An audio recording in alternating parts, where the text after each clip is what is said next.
anggaplah usaha atau bisnis yang kalian bangun itu kayak anak kalian sendiri gitu.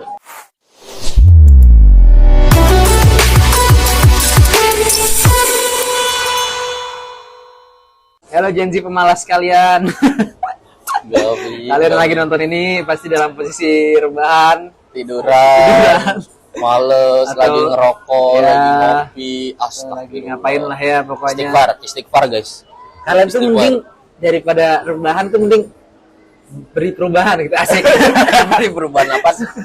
Perubahan mental, perubahan terhadap kehidupan lah, yang bener-bener aja. Iya kayak jadilah contoh kayak Pandawara gitu. Itu dia. Iya, walaupun kontennya isinya sampah semua. Astagfirullahaladzim. Ya emang sampah. Bersihin sampah. Iya, kontennya sampah kan? Iya kan, kontennya sampah semua, tapi bisa memberikan perubahan terhadap lingkungan. Nah, jangan rebahan banget. Itu dia. ASW. BTW lu tuh inget gak sih kita tuh teman-teman ya, kita tuh bangun bisnis tuh bareng-bareng udah jalan berapa lama? Hampir setahun malah ya. Iya udah tahunan. Setahun. Tapi kalau pengalaman kita pribadi itu, gue sendiri sih dari beberapa 2-3 tahun yang lalu lah bangun bisnis. Kalau Fauzan karena lebih tua dari gue. Gua kebetulan memang umur gue 300 gitu. Gak ada, dia bangun bisnis sekitar ya dari SMA, jadi dia mungkin banyak tahu tentang perjalanan bisnis gitu. Gila juga ya. Iya, sebenarnya kayak keren juga ya kita ya. Saya bangun bisnis. Nah, teman-teman pasti ngeklik ini gara-gara judul kita nih, Jan. Iya, gara-gara thumbnail kita. Harusnya. Jadi tetaplah menjadi pemuda-pemuda yang kemakan clickbait ya, guys. Jadi jangan terlalu smart-smart amat lah. Jadi kalau kelihatan clickbait nih, klik aja udah. Bener. Emang buat diklik kan? Iya, makanya namanya juga clickbait. Ya, jadi kayak kita tuh emang si level, guys. Enggak. Kita biasa aja. Tapi maksudnya di umur kita yang masih 20-an ini, alhamdulillahnya kita punya agensi, punya startup yang ya umurnya belum lama lah. Cuman kita alhamdulillah menempati posisi-posisi itu gitu. Ya, memang kita adalah salah satu agensi terbaik se-Gaplek. Oh iya ya? Ya. Di sini nggak ada agensi kan? Ya, semoga ya. Semoga di kebetulan kalau kalian nggak tahu Gaplek itu ada di Pamulang. Kalau kalian nggak tahu Pamulang juga, Pamulang itu ada di Tangerang Selatan. Jadi ada nama daerah Pamulang, terus ada daerah kecil lagi namanya Gaplek. Kalau di Gaplek udah nggak terbaik, itu udah parah. Kalau di Gaplek nggak punya agent, nggak ada orang-orang yang bangun agensi, kita adalah agensi terbaik di Gaplek. Langsung aja kali ya. Ya. Kita mau bahas tentang gimana sih rasanya jadi CEO. Yoi. Atau si level di umur 20-an. Ini pasti ini adalah kemauan setiap Gen Z yang ada di muka bumi ini. Betul. Kalian bosen kan pasti jadi karyawan, jadi budak korporat segala macam. Kayak aduh, kapan ya bangun gua pagi, punya kan panasin motor. Bangun pagi panasin motor, macet-macetan, siang ngerokok, malam ngegame tidur kan. Ngopi, begadang, ngejar deadline, aduh.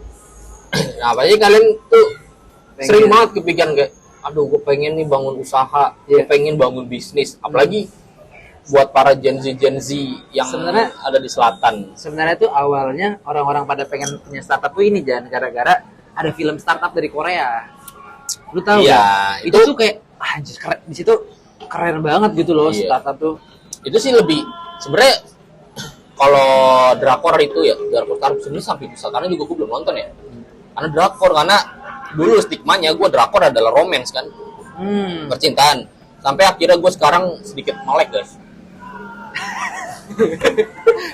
Ya kan, saya dulu merem terus. Ternyata banyak film-film keren. Iya, sekarang drakor gile pada mantep-mantep banget. Ada yang tentang politik lah, ada yang tentang bisnis, startup dan lain-lain. Ya memang salah satu triggernya kenapa sekarang anak-anak muda zaman sekarang pengen banget bikin startup, mungkin salah satu triggernya dari situ. Tapi banyak faktor-faktor lain yang menurut gua mendukung atau apa sih yang membuat mereka kayak gue pengen nih. Ya gara-gara Covid gak sih? Juga. Iya. Bisa ngaruh. Salah satunya, maksudnya itu masih banyak sih variabelnya, banyak faktor kenapa. Salah satunya karena Covid, karena film, karena mungkin ngelihat teman-temannya, karena lingkungan, ngelihat terus sekarang sosial media kan semakin masif. banyak banget Iya, berkeliaran anak-anak muda yang tiba-tiba udah bawa Mercy kan, anak umur 18 tiba-tiba udah bawa BMW. Padahal itu seri satu 4. banding berapa juta. Iya, Cuman iya. itu yang di up. Iya, Gitu yang kan. di up. Dan Itu ya, itulah. nih banyak tuh artikel-artikel yang bilang bahwasanya anak umur 20 tahun atau umur 18 tahun 19 tahun berhasil bangun startup ratusan miliar startup gini. Itu kan maksudnya media tuh ngangkat itu tuh memang buat menginspirasi. Tapi karena banjir informasi, tsunami informasi, jadi orang yang harusnya nggak ngeliat itu jadi ngeliat. Dan akhirnya kayak, kok gue nggak bisa ya? Padahal kan emang lo lagi di fase membangun aja. Iya. Beda loh perjalanan orang. Dan itu pun 1 banding sejuta yang ada di sana. Iya.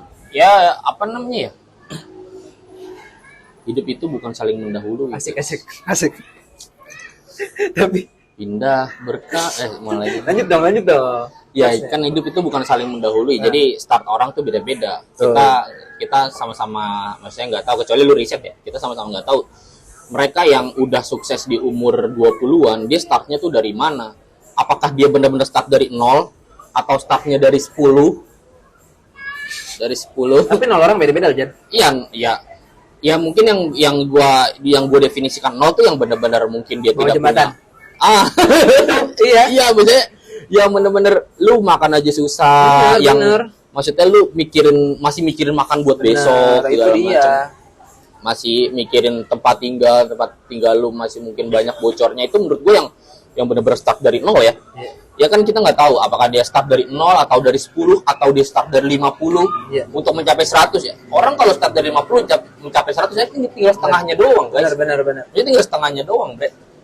Kita nggak tahu, jadi jangan ngeliat kayak, anjay juga nih orang umur 18 udah beli Pajero, udah bisnisnya udah gila-gilaan, skincare ya kan kita nggak tahu, siapa tahu bokapnya DPR kan, ya. Oke, coba lu, saya masuk ke judul ya, masuk judul. Jadi kan kita bahas gimana rasanya jadi C-level atau CEO lah ya. Gue pun pernah merasakan jadi CEO mungkin di usaha gue yang sebelumnya gitu, anggaplah CEO lah ya. Ya, maksudnya CEO gini guys, kayak lu di struktur organisasi udah pasti kan ada pemilik, Itu dia. ada pemilik, ada pengurusnya, ada staff-staff, ada dan lain-lainnya gitu ya. Saya manajer ya. Ada manajernya, maksudnya dalam sebuah korporasi kan pasti ada. Kalian pasti tahu lah struktur organisasi begitu. Nah, kita tuh CEO ya untuk usaha kita sendiri. Betul. Lu nih ya. Lu kalau misalnya sekarang lagi jualan, katakanlah lagi jualan sosis, atau dulu kan gue pernah jualan sosis, gue pernah jualan F&B, banyak lah. Lu kalau saat ini lagi jualan cilok keliling, lu juga CEO, maksud gue ya, kayak lu pemilik usaha, lu pedagang gitu. Jadi menurut gue kayak CEO itu bukan berarti sesuatu yang besar lah. Betul. Semua orang bisa jadi CEO ketika dia memulai usahanya ya, dari sekecil apapun. Ya, usaha dia sendiri kan. Usaha dia sendiri. punya kuasa atas dirinya sendiri. Yap. Dia bisa mengatur perusahaan dia, emang dia yang pemiliknya lah bahasanya. Ya, dia yang mengatur sendiri, mengambil keputusan sendiri, memanajemen sendiri. Ya lu CEO. Lu bisa mengaku menjadi CEO, lu jadi finance, lu jadi itu kan HR CEO kepanjangannya Chief Everything officer. Iya, jadi Karena dia semua. Tapi memang yang kita rasakan guys, selama kita punya agensi ataupun startup, memegang posisi C-level sebagai CEO, CMO dan lain sebagainya, itu memang dituntut untuk punya segala hal sih. Ya. Iya nggak sih? Saya kan kita udah menjalani ini sekitar setahun lebih lah gitu kan. Dan yang kita rasakan adalah kita tuh lebih ke apa ya? Memang kita punya kuasa atas diri kita sendiri. Kita bisa, maksudnya kita bisa membuat regulasi, kita bisa membuat peraturan, kita ngambil keputusan sendiri. Cuman itu hal yang gak mudah. Iya. Ya nggak sih? Bagi Itu hal waktunya. Itu hal yang mumet. Benar. Karena kalau lu mau tenang, hiduplah di surga. Iya dong. Iya bener nggak sih? Jadi Misal, iya, semua orang tuh bingung guys. Nggak ada yang nggak bingung. benar. Semua orang juga bingung. Benar. Jadi gimana rasanya? Nih balik lagi. Gimana rasanya jadi CEO di usia muda? Pusing. Walaupun kita nih bukan sebuah korporasi besar. Iya. Kita belum berbentuk sebuah perseroan terbatas, belum berbentuk CV. Tapi dengan kita menobatkan diri kita sendiri, CEO atau CMO, ya itu menjadi tanggung jawab atau beban tersendiri buat kita gitu. Benar. Karena kita kan termotivasi untuk gimana nih caranya membesarkan bisnis yang sedang kita bangun. Benar. Nah, dengan kalian nih, maksudnya dengan kalian menobatkan diri kalian sendiri sebagai CEO di usaha kalian, kalian harusnya bisa lebih terpacu, termotivasi, tergerak gitu. Karena anggaplah ya, ini kalau di gua ya kayak anggaplah usaha atau bisnis yang kalian bangun itu kayak anak kalian sendiri gitu. Betul, betul. Walaupun kalian belum punya pasangan ya, ya anggap aja itu kayak misalnya lu sekarang lagi bangun apa nih, kayak bisnis buka jasa apa gitu. Laundry misal. Bisa buka jasa laundry atau buka warung angkringan segala macem. Anggap usaha lu itu anak lu sendiri yang harus lu rawat, yang harus lu kasih dia sesuatu yang terbaik dari lu, yang harus apa ya istilahnya, lu harus all out di sana, membesarkan dia dengan sabar, dengan proses. Karena nggak ada yang instan guys, maksudnya ya lu bikin mie instan aja perlu proses, Rebus air dulu. ya apalagi lu bikin sate angkringan, nusuk dulu, Benar, itu dia di situ marinasi dulu, habis itu ngebakar, naro di tempatnya biar tertata rapi. Jadi ini menurut gua kayak tanggung jawabnya besar lah, walaupun usaha sekecil apapun, menurut gua menjadi seorang pemilik usaha itu tanggung jawabnya besar dan perannya sangat besar di usaha tersebut. Terus sebagai C-level itu yang gua lihat ya, kita tuh bener-bener gak ada yang nuntut sama mereka, cuman menuntut diri sendiri kita untuk kayak time management. Bagaimana kita all out nih di bisnis kita, tapi kita kan juga punya tanggung jawab seperti keluarga dan lain sebagainya, terutama untuk orang-orang yang udah berkeluarga ya. Pasti itu kan hal yang lu di sisi lain harus bener-bener apa ya, mendidik anak lu gitu kan, misalnya untuk menjadi anak yang seperti apa gitu yang lu mau, tapi lu bener-bener harus all out juga di bisnis lu gitu. Karena banyak mungkin karyawan yang harus lu pikirkan gitu. Mungkin kalau jadi karyawan kita hanya kayak punya gaji tetap, kita nggak mikirin karyawan lain, tapi kalau jadi bos kan kita punya tanggung jawab. Bahkan kita nge-hire orang aja nggak bisa sembarangan, nge-hire satu orang pun penuh pertimbangan, ya kan? Ataupun punya karyawan cuma satu pun itu pun berasa gitu loh. Kita harus gimana mensejahterakan dia, apalagi kita punya ribuan karyawan kan. Itu juga beban sebagai C-level sih. Analoginya sih gini, kalau misalnya lu sudah bisa menganalogikan bisnis itu adalah anak lu, nanti seseorang yang mungkin someday lu bisa meng-hire karyawan itu adalah adik dari anak yang udah lu bangun di awal. Jadi si bisnis ini jadi kakak gitu. Jadi kakaknya. Jadi ekosistem ya. Jadi sebuah ekosistem. Jadi ya semuanya itu harus dirawat gitu. Bukan cuma usaha lo yang harus dirawat. Semua yang ada di dalamnya harus dirawat. Karena selain ada aset yang mati atau aset tidak bergerak di dalam sebuah bisnis, pasti kan ada SDM dan lain sebagainya yang perlu diperhatikan, perlu diberikan kepedulian sesama, maksudnya antara manusia kayak gitu kan. Jadi ya menurut gua lu kalau misalnya udah berada di titik itu, ya kan pasti kan tanggung jawabnya lebih besar ya. Dan pasti perlahan-perlahan, maksudnya pemikiran lu pasti kan udah lebih dewasa, yang akhirnya maksudnya lu bisa lebih memikirkan ke arah situ. Betul.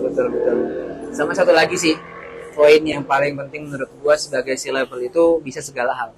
Ya. Artinya kayak harus. Maksudnya ketika misalnya lu punya editor atau lu punya bagian di divisi logistik dan lain sebagainya misalnya. Ketika mereka nggak bisa ngejalanin tugas itu, ketika si A nggak bisa nganterin paket, ketika si A lagi nggak bisa ngedit, lu harus bisa di posisi itu mau gimana pun caranya ya kan? Iya. Mau posisi lu lagi gimana pun, kayak si Ojan sendiri pernah ngerasain di posisi dia lagi kakinya lagi kayak apa sih bahasa itu, diapain kaki lu? Dikasih brace lah. Lumpuh sementara. Ya kayak gitu, di posisi seperti itu pun tetap harus mengorbankan diri, harus all out. Biasanya kayak apapun kondisinya, iya lu all out gitu. Lu harus bisa semuanya. Lu bisa accounting, lu bisa ngatur keuangan, lu bisa marketing, lu bisa R&D gitu dan lain sebagainya, lu bisa ngedit video. Itu skill sebagai seorang C-level, harus bisa semua hal. Ya maksud gua jangan jangan memposisikan diri lu menjadi CEO yang bossy, yang bisanya, yang mindsetnya tuh nyuruh-nyuruh orang yang ya kan gua bosnya, ngapain gua harus terjun ke lapangan, ngapain gua harus ngerjain perintilan kayak gitu, ngapain gua harus mikirin ide konten misalnya ya, ngapain gua harus ngedit, ngapain gua harus catat pembukuan. Itu kan gua udah punya accounting, gua kan udah punya editor, gua kan udah punya tim kreatif, ngapain gua harus bisa itu? Keliru sih. Itu keliru ya menurut gua, atau mungkin kita sepakat ya itu keliru. Jadi seorang CEO atau kita bisa bilang seorang leader itu harus bisa segalanya, karena apa ya? Ya untuk membackup mungkin tim-tim kalian di saat lagi nggak bisa, atau di saat kondisi-kondisi yang tidak memungkinkan. Atau gini guys, menurut gua CEO atau leader yang bisa segala hal ya, sampai ke detail-detail terkecil, itu kalian bakal dapat respect banget. Kalau misalnya lu udah punya karyawan ya. Misalnya lu udah punya 10 karyawan ya, contoh. Lu punya 10 karyawan pertama lu. Posisi lu sebagai leader, lu bisa semuanya. Lu bisa ngedit, lu bisa ngasih ide konten, lu bisa menjadi finance, lu bisa bikin strategi, lu bisa marketing, lu bisa semuanya. Di saat tim lu lagi kesulitan, otomatis kan nanyanya ke lu. Gak mungkin dong misalnya, Pak, saya lagi stuck banget nih buat ide konten kita, buat campaign kita. Kira-kira gimana? Nggak mungkin jawaban seorang CEO, cari aja di Google. Atau, ya kamu pikirin lah, kan saya bosnya. Kan kamu udah saya bayar, itu alay. Jangan lah. Maksudnya, kalian harus bisa solve problem. Contoh misalnya, Pak, saya lagi stuck banget nih buat campaign kita. Campaign kita kan objektifnya awareness nih, Pak. Misalnya, kira-kira gimana ya, saya bener-bener lagi stuck banget. Oh, Big Abdul. Begini nak. Begini nak. Sini. Duduk. Bukan Coba. Nah, itu at least. Itu solusi. Enggak yang lu cari aja di Google. Atau ya lu kerjain lah. Gue pokoknya mau terima beres. Gue nggak mau tahu proses gitu. Saya kayak gitu. Coba. Kan sekarang kan misalnya kayak gitu bilangin. Coba. Dan sekarang AI sudah menjamur. Coba cari ide konten dari AI, ini list AI nih, bla bla bla bla bla bla. Kasih aja beberapa, atau mungkin coba kalau kayak gini gitu. Maksudnya harus bisa solve problem dari apa ya, dari masalah yang ada di bisnis, terus dari segala sisi ya, nggak cuma misalnya dari problem mungkin tadi kan dari kreatif ya, problem kreatif, mungkin problem nanti dari finance dan lain sebagainya. Dan itu lu bakal di respect karena mereka berasa ya lu berjuang bersama. Benar. Gitu. Mereka juga pasti akan kena vibranya gitu. Mereka akan kena getarannya. Wah, bos gue sekeren ini, bos gue ini. Gue terinspirasi dari dia. Gue pengen sekeren dia juga. Atau mungkin kalau misalnya dia ntar pun mau resign, at least dia udah dapat apa ya, energi dari lu gitu kan. Jadi lu nggak perlu. Kadang kita tuh branding itu kadang nggak cuma kepake di bisnis doang, tapi dalam kepemimpinan juga leadership gitu. Kayak kita memberi, karena sebaik-baiknya nasihat gitu adalah dengan contoh gitu. Kita kasih contoh aja ke karyawan kita, ke teman-teman kita yang satu tim juga. Nanti mereka pasti bakal at least mikir, gue juga harus bantu dia nih. Jadi jadi seorang CEO atau leader ya lu harus berperang langsung lah, atau berperang bersama ya prajurit-prajurit lu kalau bisa dibilang kasarnya ya. Ini gue juga belajar banget dari bos gue yang sekarang ya. Jadi bos gue sekarang tuh yaitu bukan tipikal bos yang bosi, bukan tipikal bos yang nyuruh-nyuruh segala macem. Ya dia tuh turun tangan langsung, berperang langsung. Gak lagi menjilat ya? Enggak lah.